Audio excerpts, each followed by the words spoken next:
आज हम स्टार्ट कर रहे हैं ट्रांसपोर्टेशन इन प्लांट्स। ट्रांसपोर्टेशन क्या होता है? सबसे पहले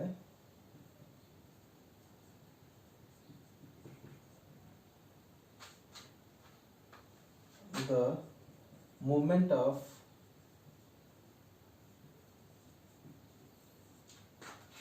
of nutrients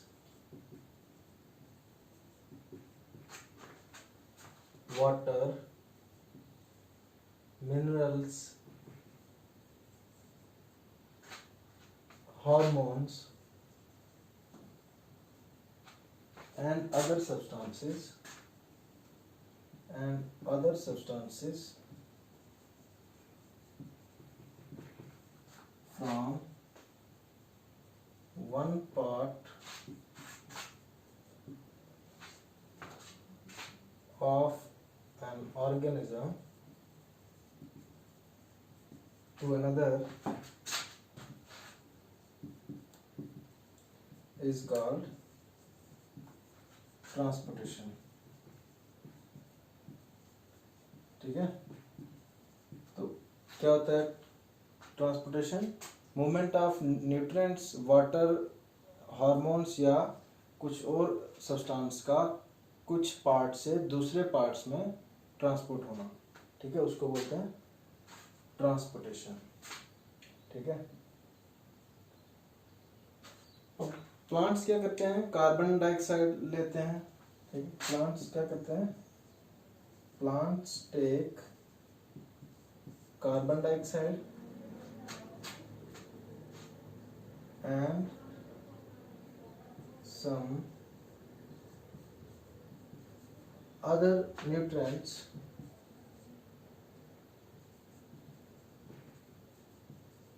to prepare food।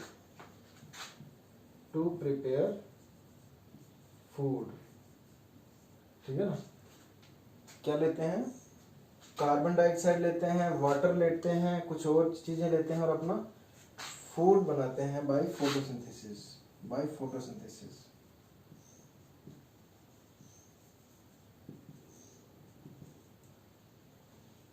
ठीक है, दे transport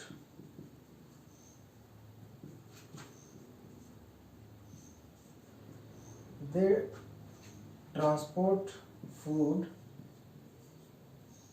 to other parts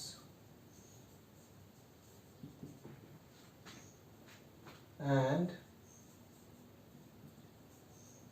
take up water and minerals। ठीक है, वाटर और मिनरल्स लेते हैं वो। टेक अप वाटर एंड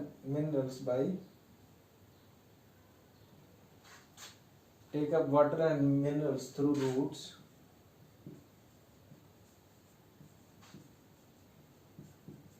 ठीक है, ट्रांसपोर्ट कर रहे हैं फूड को बाकी पार्ट्स तक। ठीक है, ये फूड कहाँ पे रही है? फूड लीव्स में। ठीक है, लीव से बाकी पार्ट्स को कर रहे हैं ट्रांसपोर्ट, और पानी और मिनरल्स उनको मिल रहे हैं किसके थ्रू? रूट्स के थ्रू। ठीक है, और ये जो सब ट्रांसपोर्टेशन हो रही है, ठीक है, ट्रांसपोर्टेशन हो रही है, ये किसके थ्रू हो रही है? एक well specialised vascular system, by vascular system, या लिख लो बाय स्पेशलाइज्ड वेस्कुलर सिस्टम।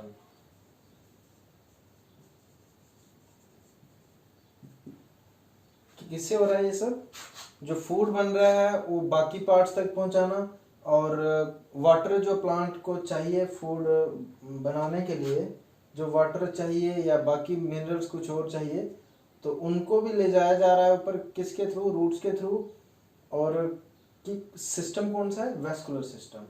ठीक है, देखते हैं वेस्कुलर सिस्टम क्या होता है और कितने टाइप्स का होता है।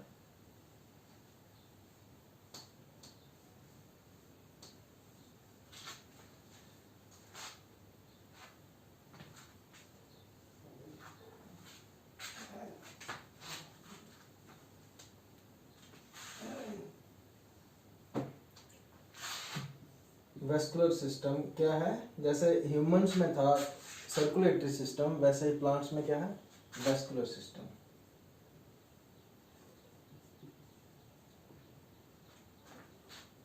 ठीक है। और इसके कंपोनेंट्स कितने हैं? कंपोनेंट्स हैं इसके दो, फ्लोएम और जाइलम। ठीक है, जाइलम और फ्लोएम। मतलब जो वेस्कुलर सिस्टम है वो किस किस से बना है? Made up of tissues, xylem and phloem, xylem and phloem. ठीक है। तो इसका काम क्या है? Supplies food to other parts from leaves.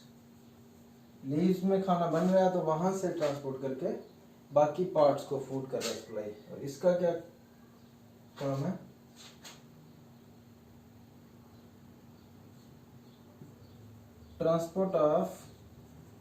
Transportation of water, minerals. ठीक है, वाटर और मिनरल्स को की ट्रांसपोर्टेशन हो रही है जो, वो हो रही है जाइलम के थ्रू। मिनरल्स कौन कौन से? जैसे नाइट्रोजन के कंपाउंड्स हो गए कुछ, और फास्फोरस हो गया। ठीक है, ये जो चीजें हैं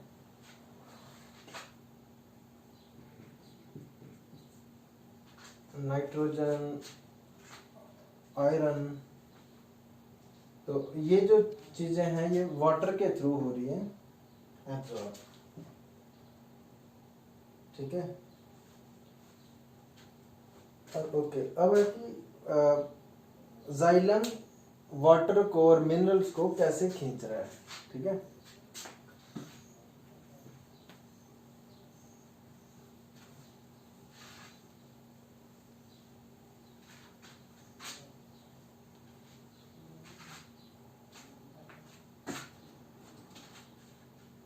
ट्रांसपोर्ट ऑफ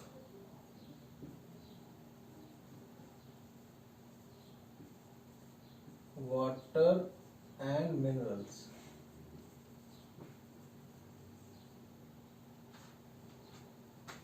ये किसके थ्रू होता है? Ascent of SAP.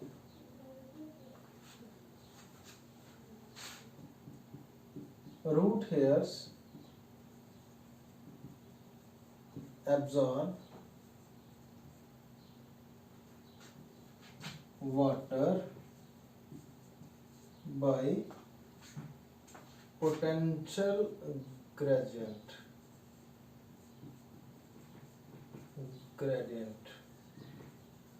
Potential gradient क्या होता है कि रूट हेयर के अंदर जो है पानी कम है और रूट हेयर के बाहर मिट्टी में पानी ज्यादा है, तो इसके चलते पानी की एंट्री अंदर हो जाएगी। किसके थ्रू? पोटेंशियल ग्रेडियंट के थ्रू। ओके, फिर उसके बाद क्या होता है? रूट हेयर्स का जो एपिडर्मिस है, epidermis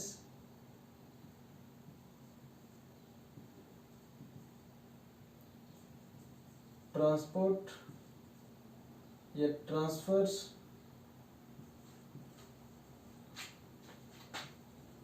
water to the root cortex. ठीक है, कहाँ हो जाता है वो? रूट हेयर से एपिडर्मिस, फिर एपिडर्मिस से रूट कॉर्टेक्स, फिर रूट कॉर्टेक्स से एंडोडर्मिस। तो root hair absorb water by potential gradient. इसके बाद दूसरा पॉइंट आना था यहाँ पे, ठीक है, ये फर्स्ट, ये इसको थर्ड रखो क्योंकि एपिडर्मिस से पहले रूट हेयर कहाँ को ट्रांसफर करते हैं, root hairs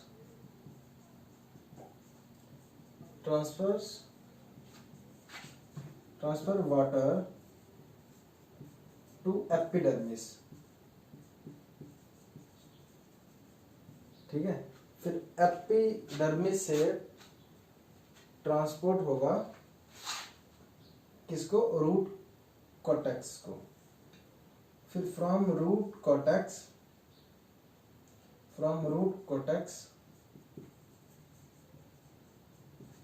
water transfer to endodermis, ठीक है, एंडोडर्मिस। और एंडोडर्मिस से फिर हो जाएगा ट्रांसफर जाइलम वेसल्स को, ठीक है, एंडोडर्मिस से जाइलम वेसल्स को। Then from endodermis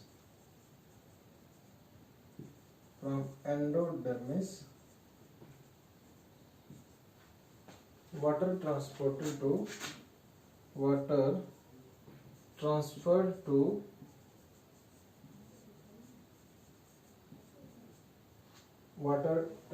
to xylem vessel, ठीक है। फिर हो जाएगा ट्रांसफर वो जाइलम वेसल को। फिर वहां से एसेंट ऑफ सैप के थ्रू वो पुल हो जाएगा ऊपर, ठीक है। अब एसेंट ऑफ सैप को प्रूव करने के लिए दो थ्योरीज दी गई हैं, ठीक है। एसेंट ऑफ सैप को प्रूव करने के लिए दो थ्योरीज दी गई हैं। एक है रूट प्रेशर थ्योरी और दूसरी है ट्रांसपायरेशन पुल। चलो इसको उतार लो। ओके, तो डायग्रामेटिकली रिप्रेजेंट करते हैं कि किस तरह ट्रांसपोर्टेशन होती है।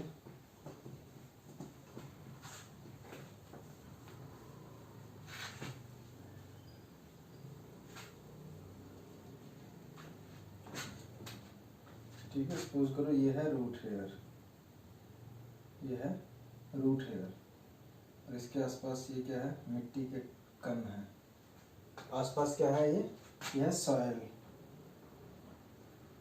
ठीक है, यह है सॉइल, ये क्या है, रूट हेयर, और ये सॉइल,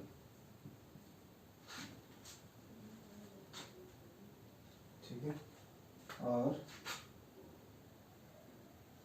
ये आ गया एंडोडर्मिस ऑफ रूट, ये क्या है, एंडोडर्मिस ऑफ रूट, और ये आ गया आगे रूट कॉर्टेक्स,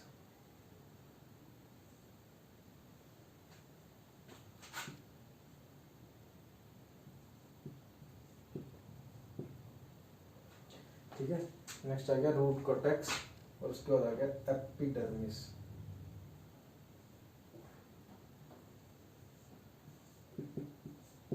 ठीक है, और एपिडर्मिस के बाद आ गया जाइलम वेसल, ठीक है, जाइलम वेसल। ये एंडोडर्मिस है, सॉरी ये है एपिडर्मिस, ठीक है। एपिडर्मिस से आगे ये आ गया आपका रूट कॉर्टेक्स, ठीक है, और रूट कॉर्टेक्स से आगे ये आ गया आपका एंडोडर्मिस। तो वाटर एब्जॉर्ब सबसे पहले होगा रूट हेयर्स में, किसके थ्रू? क्योंकि वाटर अंदर कम है और बाहर ज़्यादा है, तो इससे वाटर ट्रांसपोर्ट होगा अंदर, ठीक है। फिर यहाँ से ट्रांसपोर्ट होगा एपिडर्मिस में, फिर एपिडर्मिस से रूट कॉर्टेक्स में, रूट कॉर्टेक्स से होगा एंडोडर्मिस में। ये क्या है? एंडोडर्मिस। थोड़ा आगे लिखते हैं क्योंकि यहाँ पे हमने, यह है एंडोडर्मिस, ठीक है। और ये है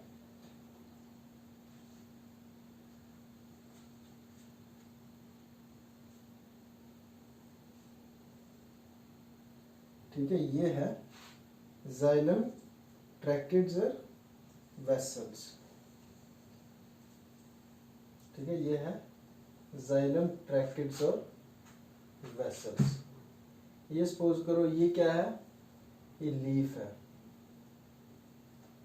ठीक है, ये लीफ है और ये वाटर इस तरह इसमें ट्रांसपोर्ट हो रहा है और ये आगे सेल्स, ठीक है।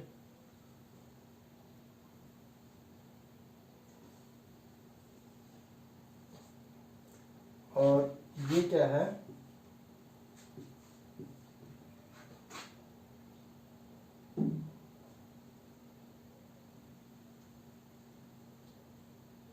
ये सेल्स हैं और ये है स्टोमेटा,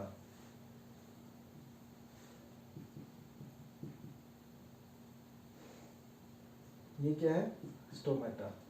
और इसके थ्रू यहां से हो जाएगी ट्रांसपायरेशन,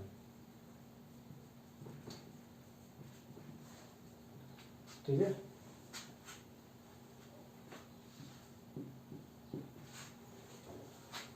ये क्या है? स्टोमेटा। तो इस तरह वाटर होगा एब्जॉर्ब रूट हेयर से एपिडर्मिस में, एपिडर्मिस से एंडोडर्मिस में, वहां से एपिडर्मिस से रूट कॉर्टेक्स में, फिर एंडोडर्मिस में, फिर ये क्या है? Tracheid vessels. किसके हैं ये? जाइलम के, ठीक है। यहां से फिर पहुंचेगा लीफ में, ठीक है, लास्ट में लीफ में पहुंचेगा और लीफ से स्टोमेटा के थ्रू ट्रांसपायरेशन हो जाएगी, ठीक है। और जो मिनरल्स हैं, मिनरल्स की एंट्री होती है उनकी कंसंट्रेशन के हिसाब से, ठीक है। पार्शियल प्रेशर उनका लो होता है अंदर, पार्शियल प्रेशर कहें या कंसंट्रेशन, ठीक है, कंसंट्रेशन उनकी लो होती है अंदर, तो वो कंसंट्रेशन को पूरी करने के लिए उनकी एंट्री होती है इसमें, ठीक है। तो वो कंसंट्रेशन जैसे जैसे कंसंट्रेशन उनकी आगे लो होगी तो उनकी मूवमेंट होगी on the basis of concentration. तो लिख लो मिनरल्स ट्रांसपोर्ट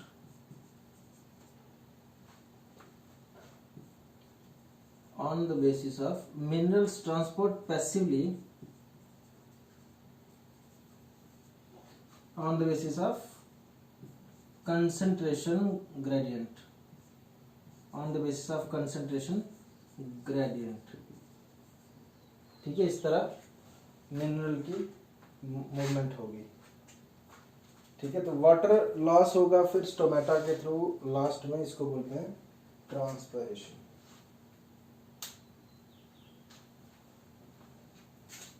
अब वाटर की ये जो मूवमेंट है ये किस तरह होती है, ये इसके लिए अलग अलग थ्योरीज दी गई। अब वो देखते हैं।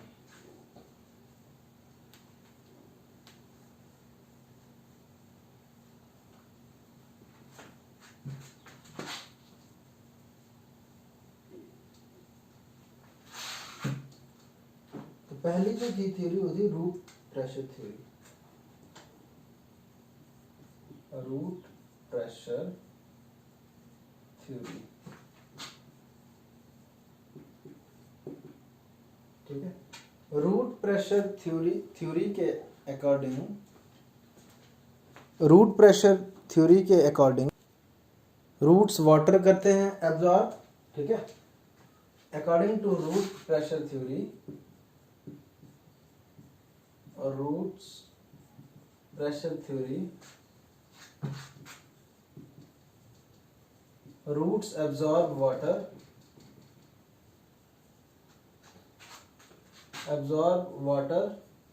and exert pressure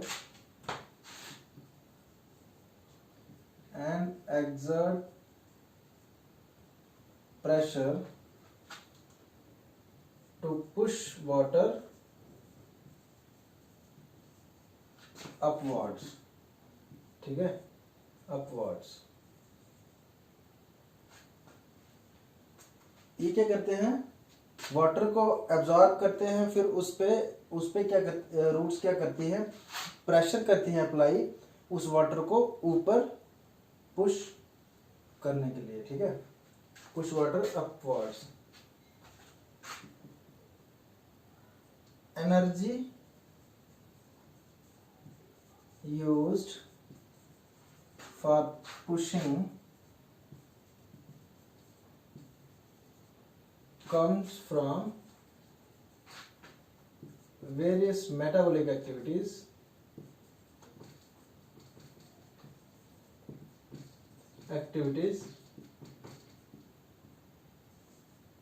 done in roots. Roots में जो भी मेटाबॉलिक एक्टिविटीज हो रही हैं उनसे उनको एनर्जी मिलती है इन रूट्स. ठीक है, तो बट ये जो है ये टॉल प्लांट्स के लिए ये फेल हो जाती है theory. This theory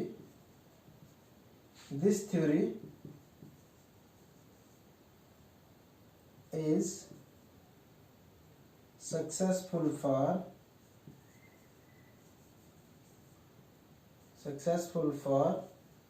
herbs only.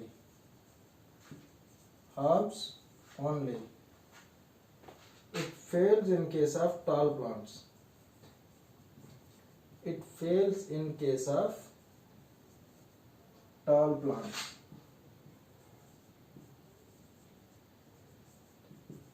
Tall plants के केस में ये फेल हो जाती है theory.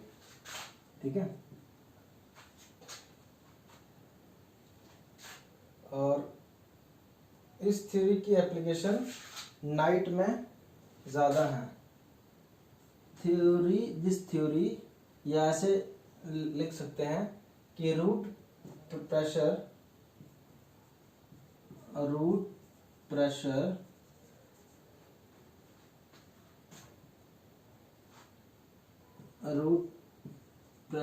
works at night. Root pressure works at night in high efficiency.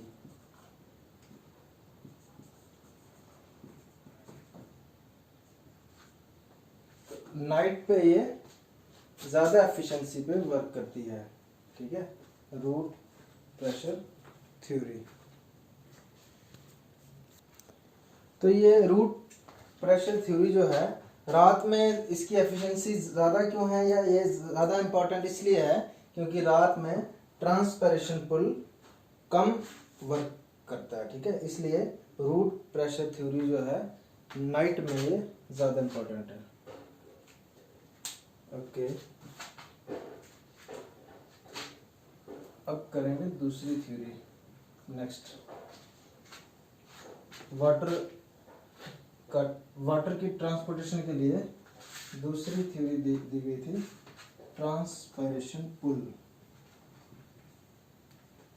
ठीक है,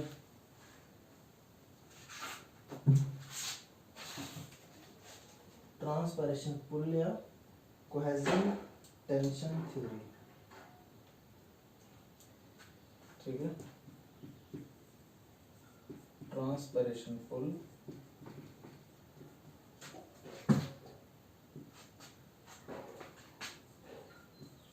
cohesion tension theory.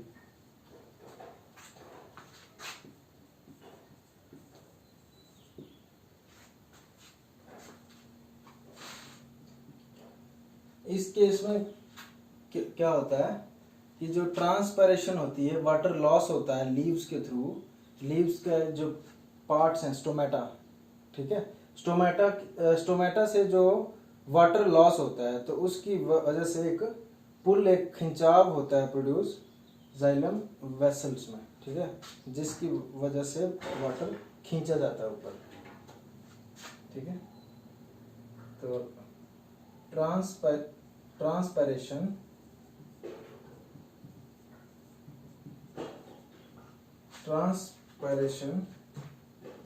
Through leaves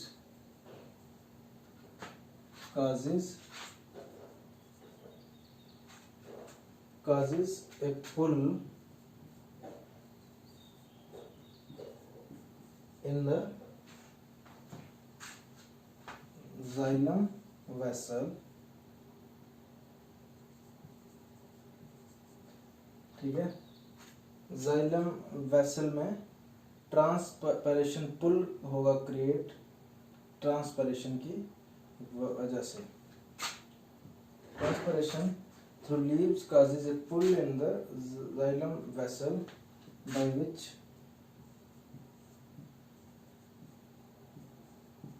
water pulled upwards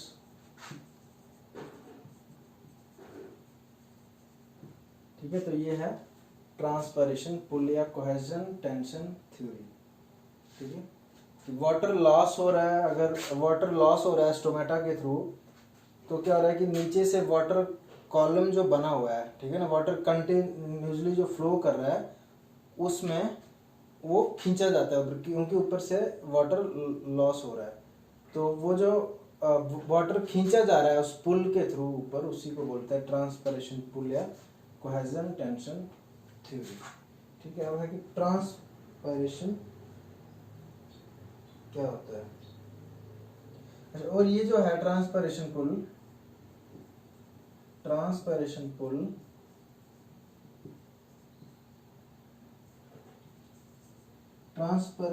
जो है ये एक्टिव रहता है ज्यादातर डे टाइम पे।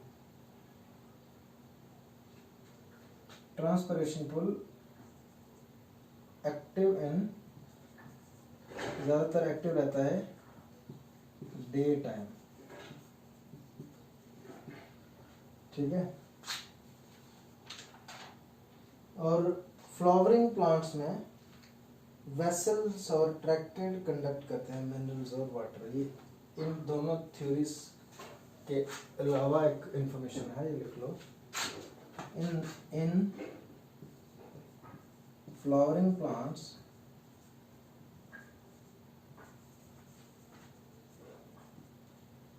xylem tracheids and vessels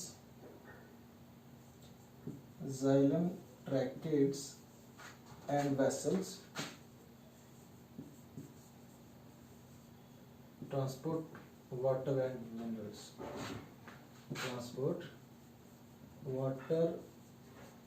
minerals, ठीक है। जाइलम ट्रैकिड्स और वेसल्स करते हैं किसमें, फ्लावरिंग प्लांट्स में, और नॉन फ्लावरिंग प्लांट्स में सिर्फ tracheids. In non flowering plants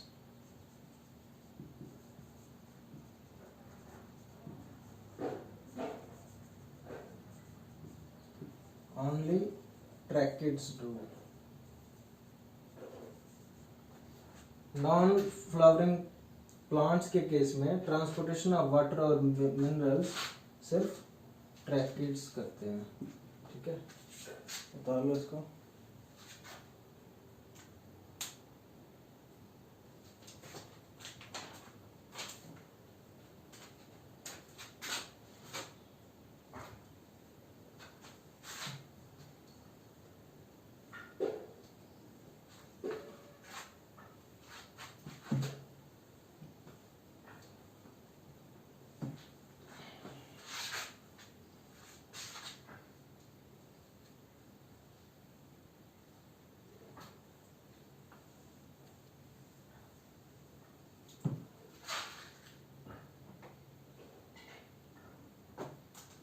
ट्रांसपैरेशन क्या होता है वो देखो।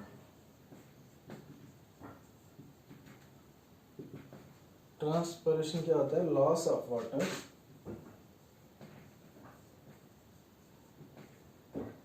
Through aerial parts of plant. Aerial parts of plant.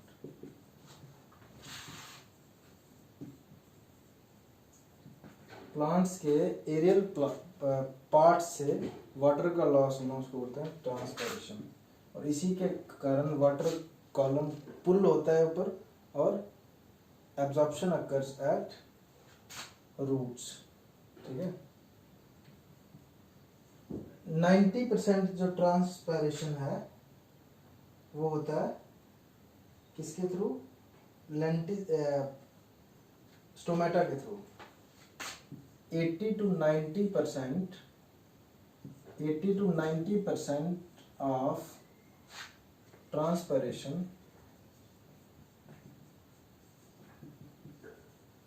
occurs through stomata।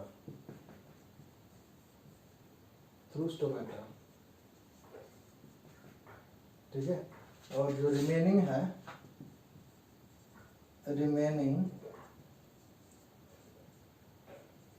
occurs through lenticels and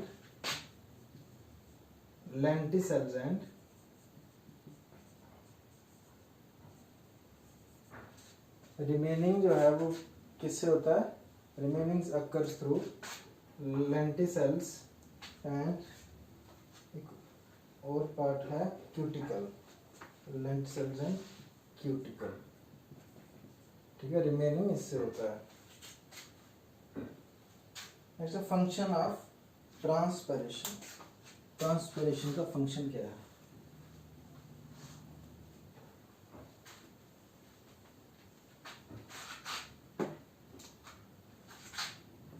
functions of ट्रांसपैरेशन।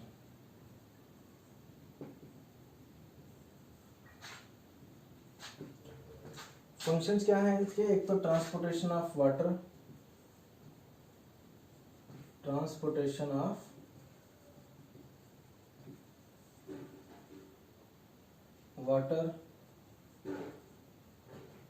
दूसरा क्या है? Loss of excess water.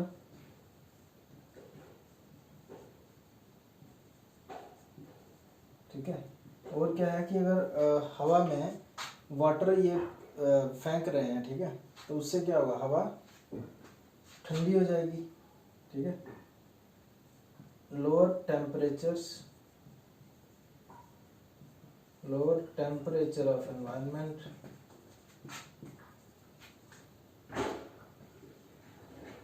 ठीक है। और क्या है? वाटर साइकिल को मेंटेन रखने में हेल्प कर रहा है। Helps in maintaining water cycle.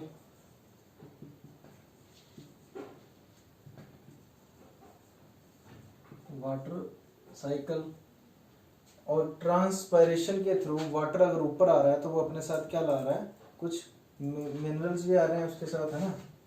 तो ट्रांसपोर्टेशन ऑफ मिनरल्स। तो ये सब जो है कुछ फंक्शंस हैं ट्रांसपायरेशन के। ठीक है, उतार लो इसको।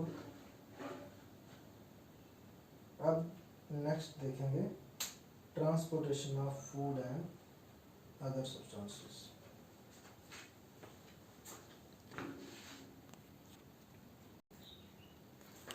ओके, तो ट्रांसपोर्टेशन ऑफ फूड और बाकी जो सब्सटेंस हैं उनका ट्रांसपोर्ट होना लीव से लेके बाकी पार्ट्स तक, उसको बोलते हैं ट्रांसलोकेशन। ठीक है। तो ट्रांसलोकेशन किस किस का होता है? शुगर्स, अमीनो एसिड्स या कुछ बाकी सब्सटेंस जैसे हार्मोन्स वगैरह। ठीक है। तो उस प्रोसेस को बोलते हैं ट्रांसलोकेशन। तो वो ट्रांसलोकेशन अपवर्ड भी हो सकता है, डाउनवर्ड भी हो सकता है। जैसे फॉर एग्जांपल, ठीक है, ये एक प्लांट है, ठीक है, और ये इसका लीफ है कोई, ठीक है। तो इसमें फूड बन रहा है, तो इसमें से फूड ट्रांसपोर्ट यहाँ को भी हो सकता है, ऊपर को भी, और नीचे वाले पार्ट्स को भी ट्रांसपोर्ट हो सकता है। तो इसलिए इसका जो ट्रांसपोर्ट है वो अपवर्ड भी हो सकता है और डाउनवर्ड भी हो सकता है। और इन केस ऑफ जाइलम उसमें ट्रांसपोर्ट सिर्फ अपवर्ड ही होता है, ठीक है। तो इसका ट्रांसपोर्ट बाई डायरेक्शनल है और उसका एक ही डायरेक्शन में होता है। तो ट्रांसलोकेशन पता लग गया। ट्रांसलोकेशन होता किस तरह से है? ट्रांसलोकेशन सीव ट्यूब्स की वजह से होता है। और क्या हेल्प करता है इसमें?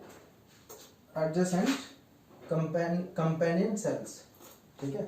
तो फ्लोएम टिश्यू जो है उसके कंपोनेंट्स कितने हैं? 4, ठीक है। फ्लोएम टिश्यू के कंपोनेंट्स कितने हैं? 4। क्या क्या है? सीव ट्यूब्स हैं, फ्लोएम पैरेन्काइमा है, फ्लोएम फाइबर है, कंपेनियन सेल्स। और जाइलम के हमने नहीं किए ना अभी, उसके भी कर लो। जाइलम टिश्यू, उसमें क्या क्या होता है? जाइलम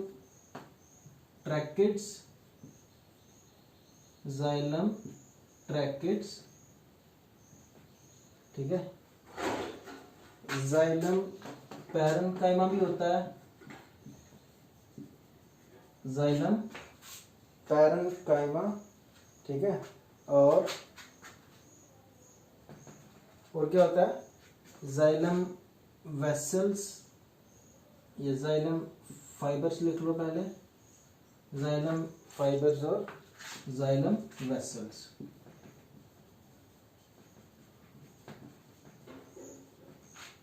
ठीक है, इसको कर लो नोट। ये हैं कंपोनेंट्स जाइलम के, ठीक है।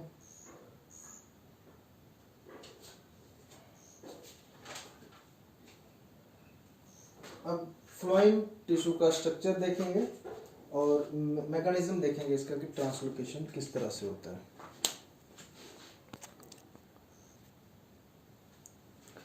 तो ये है structure of phloem tissue, A part of phloem tissue, ठीक है। ये है सीव प्लेट,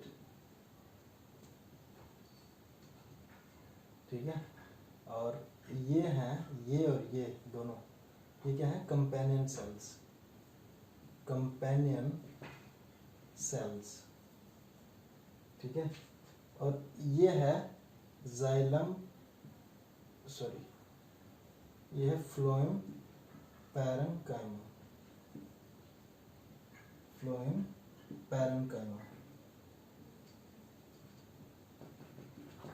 ठीक है। और ये है ये क्या है? ये है सीव ट्यूब एलिमेंट,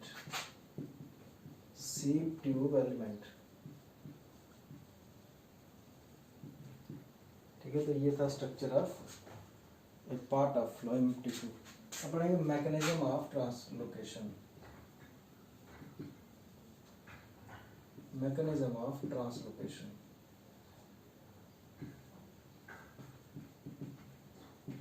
तो होता क्या है? substances like sugar loaded into sieve tubes by using ATP, ठीक है। तो ATP का यूज करके उनको शुगर्स को लोड कर दिया जाता है किसमें? सीव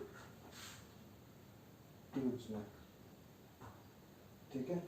सीव ट्यूब्स में उनको लोड कर दिया जाता है। As a result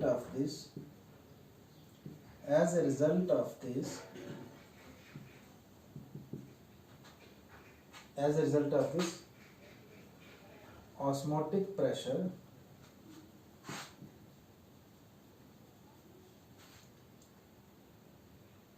osmotic pressure inside sieve tubes increases। ठीक है, उससे क्या हुआ, ऑस्मोटिक प्रेशर सीव ट्यूब्स में इंक्रीज हुआ और उस वजह से एंड वाटर एब्जॉर्ब होगा एंड वाटर एब्जॉर्ब्स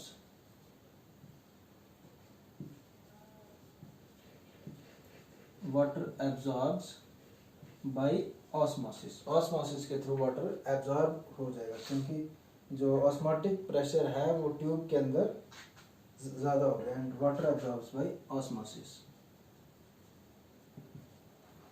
ठीक है, तो अब अंदर बन गया एक सॉल्यूशन वाटर का और शुगर से जो भी सब्सटेंस है। ठीक है, now solution form in solution gets formed in sieve tubes। ठीक है, sieve tubes में सॉल्यूशन बन जाएगा। अब वो सॉल्यूशन मूव करेगा कहाँ कहाँ, जहाँ जहाँ ऑस्मोटिक प्रेशर कम होगा तो वहाँ वहाँ वो मूव करेगा। तो in this way transportation of food occurs in phloem. तो ये लिख लो,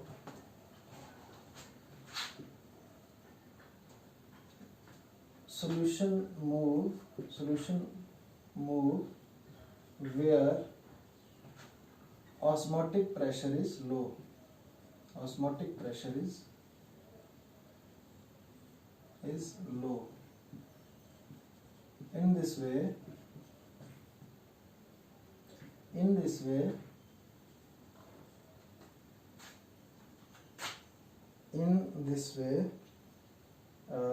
transportation of food occurs।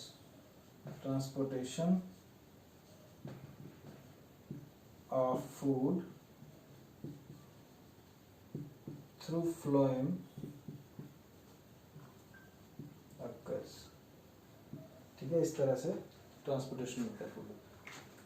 तो इसी के साथ आपका जो ट्रांसपोर्टेशन वाला चैप्टर था लाइफ प्रोसेस का वो खत्म हो गया। पहले हमने किया था एनिमल्स वाला और अब आ गया ये प्लांट्स वाला। अब नेक्स्ट बच रहा है, एक ही बच रहा है, एक्सक्रीटरी सिस्टम। ठीक है, एक्सक्रीटरी सिस्टम, फिर उसके साथ ही हमारा ये यूनिट खत्म हो जाएगा लाइफ प्रोसेस।